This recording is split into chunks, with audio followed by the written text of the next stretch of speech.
Oi, gente, aqui é o White e eu queria renomear algumas coisas sobre os poderes e tal, que eu acho que ficou muito mal explicado no vídeo anterior e eu queria arrumar isso justamente. Aliás, eu queria agradecer os inscritos novos e também... Desculpa pausar o seu vídeo, é que eu queria comentar sobre uma coisa.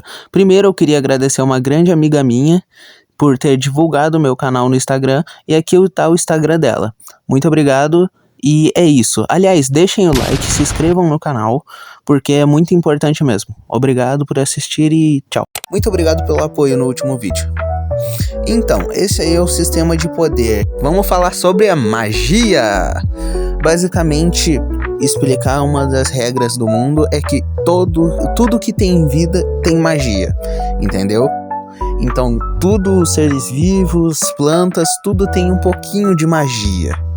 E magia tirada de seres vivos é com certeza mais forte do que o normal, entendeu? Vou te dar um exemplo. Imagina que duas pessoas fizeram o mesmo tipo de golpe, lançaram uma rajada de energia pela mão. Só que a questão é que um usou a energia do corpo e o outro usou a energia vital. A energia do corpo funciona assim: o cara que lançar a energia do corpo, ele vai ficar mais cansado. O cara que lançou a energia vital, ele não vai ficar mais cansado, porém a vida dele vai diminuir. Isso pode tirar uns 2 anos dele, 1 ano de vida, depende da quantidade de mana vital que tu usar.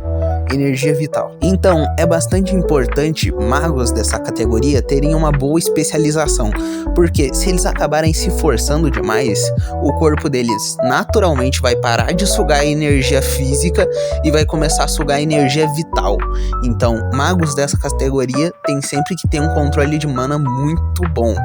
E eu falo magos, mas não vão ser magos os nomes, sabe? Os nomes vão ser todos bem diferentes, só que eu sou péssimo com nomes, é isso que dá, né? Então, vocês conseguiram me entender, né? Se vocês notarem, meu vocabulário tá bem melhor agora, que eu meio que pensei num roteirozinho antes, dei uma pensada antes de começar a falar. No primeiro vídeo eu falei muito sem pensar e só fui soltando.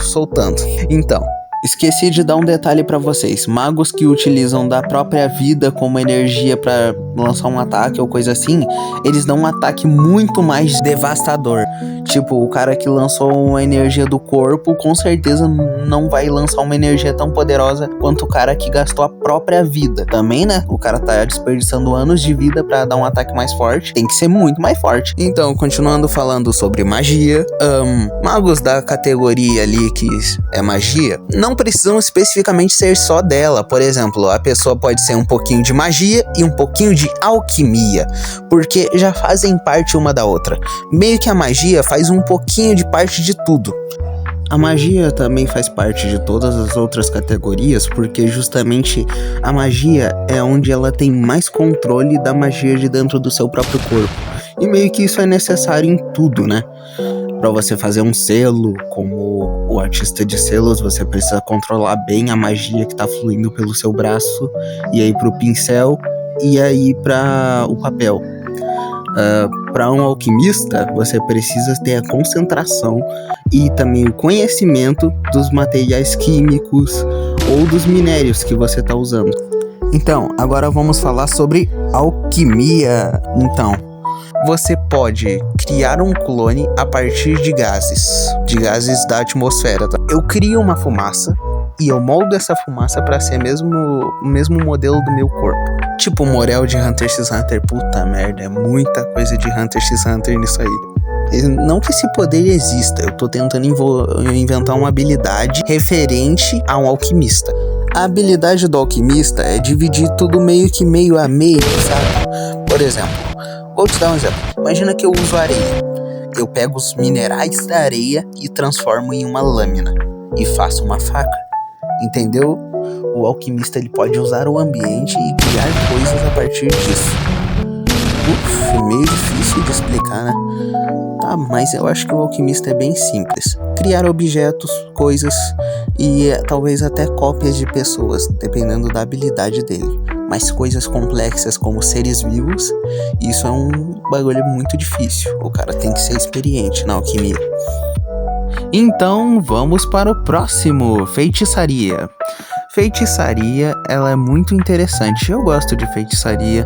Trata de poções, objetos, coisas que você já coloca alguma coisa assim. Vou te dar no sentido de batalha.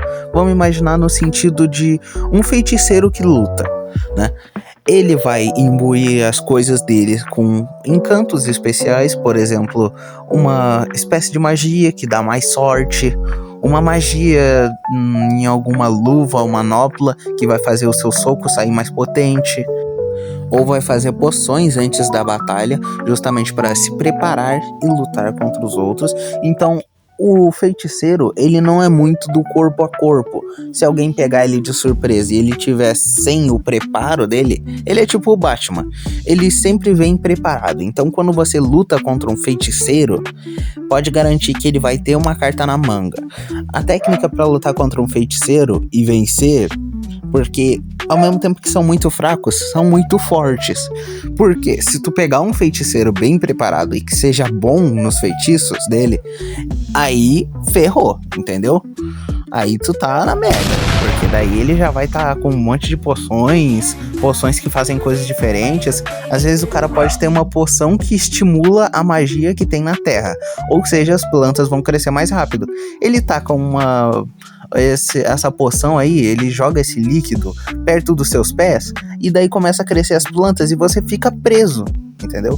Então, normalmente os feiticeiros têm muita consciência do ambiente onde eles estão. Se eles estão em um ambiente mais rural, assim, onde é mais uma cidade, eles não vão criar poções específicas para plantas, como essas que eu comentei. Eles vão criar poções de fogo, poções de materiais inflamáveis ou coisas do tipo, elementos químicos. Então, basicamente, pode pensar nos feiticeiros como grandes químicos. Então, nós vamos agora saber mais sobre artista de selo. Por que artista? Você deve estar se perguntando em coisas que representam magia. É uma ótima pergunta, por causa que artistas de selo, eles precisam desenhar em um papel os símbolos de selamento. E esses símbolos refletem as coisas que eles têm que selar. Por exemplo, normalmente eles têm que fazer uma poesia em uma escrita específica. É uma escrita que reflete a magia, sabe? É como se eles estivessem se comunicando com a magia para ela entrar dentro do papel. Como assim? Ele faz uma poesia envolvendo fogo, justamente nessa escrita, e aí ele aponta a esse papel para o fogo. O fogo vai começar a ser absorvido por aquele papel, e quando ele ser rasgado, destruído, ou simplesmente a magia de um inimigo passar por ele. Vou dar um exemplo. Ele pode configurar a energia dele que foi para aquele papel. Por exemplo, eu tenho um papel de fogo, só que eu configuro a minha aura que está no papel, para sempre que alguém tiver a intenção de me atacar, sempre que eu sentir a intenção assassina, a esse papel vai queimar. Aí eu posso saber também quando alguém tá mentindo, porque ele também serve como detector de mentiras. Por exemplo, imagina que eu escrevo, o fogo absorveu fogo, tá? O meu papelzinho absorveu fogo, e aí eu tô conversando com alguém. Eu coloco o papel em cima da mesa e configuro a minha aura para quanto mais a pessoa mentir, mais aquilo ali vai queimar. Ah, como assim? Como a pessoa sabe se tá mentindo? É muito simples. A aura tá em todo lugar, a sua energia tá em todo lugar. E a sua energia muda dependendo do seu estado emocional. Se a pessoa estiver nervosa, tensa, ou sentindo que está escondendo alguma coisa, aquilo ali vai queimar. Entendeu? Porque o papelzinho vai ficar sensível à aura, e toda vez que a aura da pessoa que tá na tua frente mudar de normal pra tensa, aquilo ali vai começar a queimar. Assim, o papelzinho é um detector de mentiras também. Então, basicamente, artista de selo pode ser muitas coisas. Só que a questão é que ele precisa ser um ótimo estrategista, já que artista de selo não é bom em combate. Como artista de selo não tem vantagem em combate, eles normalmente são muito inteligentes. Eles sabem pensar. Aí você me pergunta, o que que acontece se a gente escreve aquele negócio dos selos e tal em uma parede? Se a gente não escreve num papel específico ou coisa do tipo? A questão é que não acontece nada, não tem como absorver. O papel é feito de uma liga especial, uma liga que é sensível à magia. Inclusive, esse papel às vezes pode ser feito até mesmo de um tecido. E por que o tecido?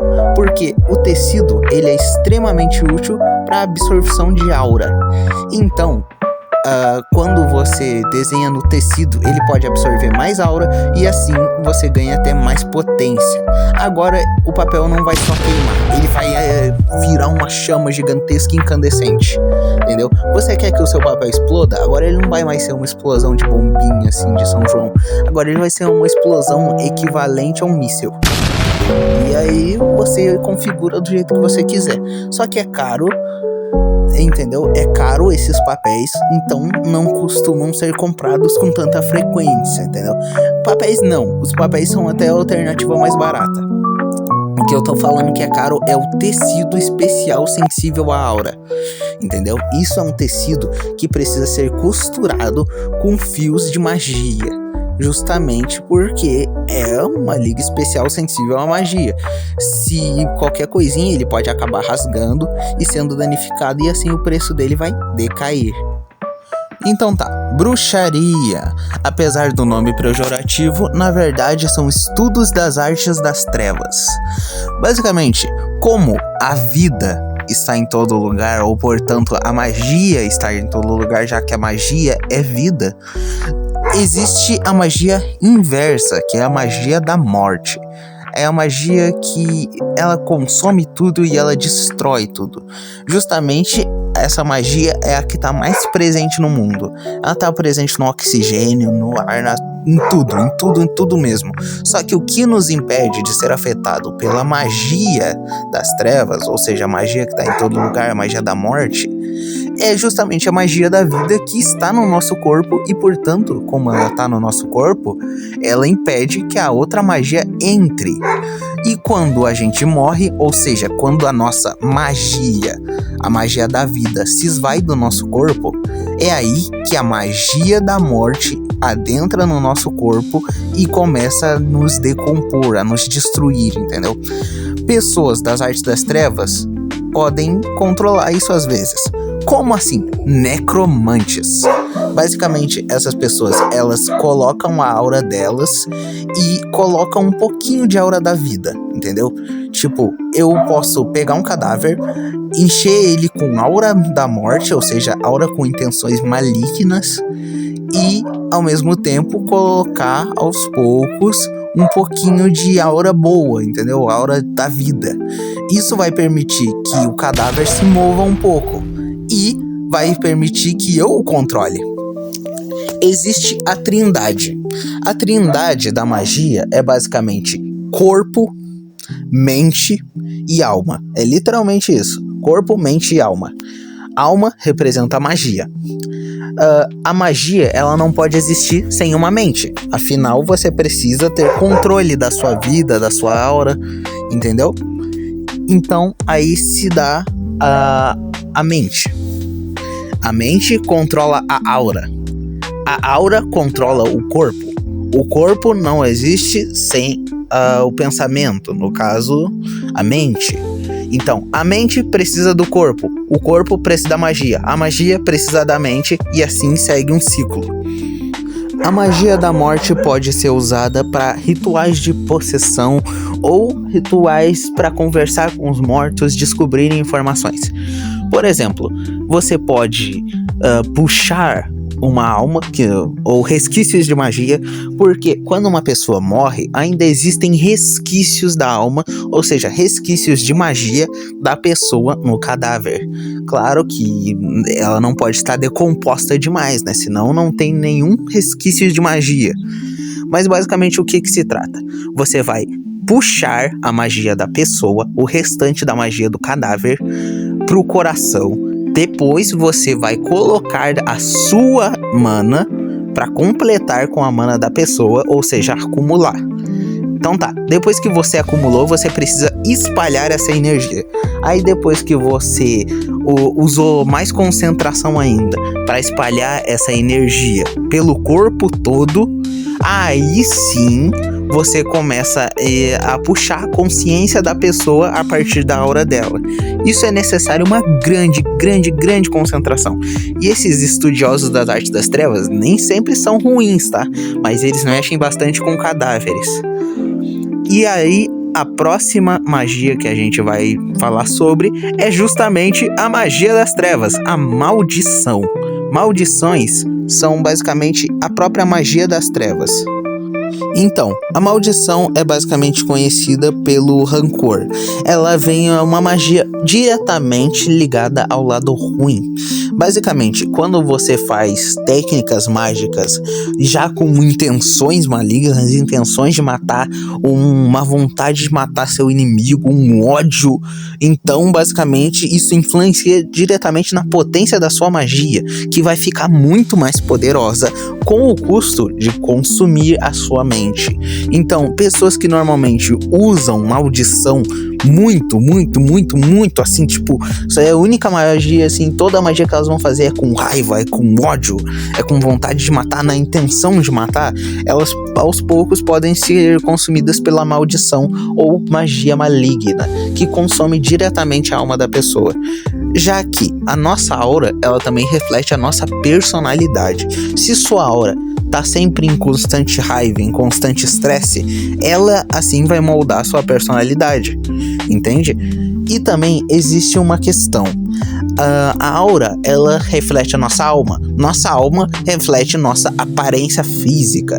Então, existem alguns profissionais que conseguem mover diretamente a aura para as mãos e daí mexer diretamente na sua alma, assim fazendo uma cirurgia plástica inteira. Inclusive, fica na sua genética. Se ele levantar o teu nariz, ele vai ficar levantando para sempre, seus filhos vão nascer desse jeito também. Então, existem os profissionais que são uns cirurgiões de aura, sabe? Que eles mexem diretamente na sua aura. Só que, é claro, vem com um risco enorme. Porque a sua aura, a forma da sua aura, ela representa a sua vida. Então, se você diminuir um traço que você não gosta, isso pode fazer você perder 17 dias de vida, 20 dias de vida, entendeu?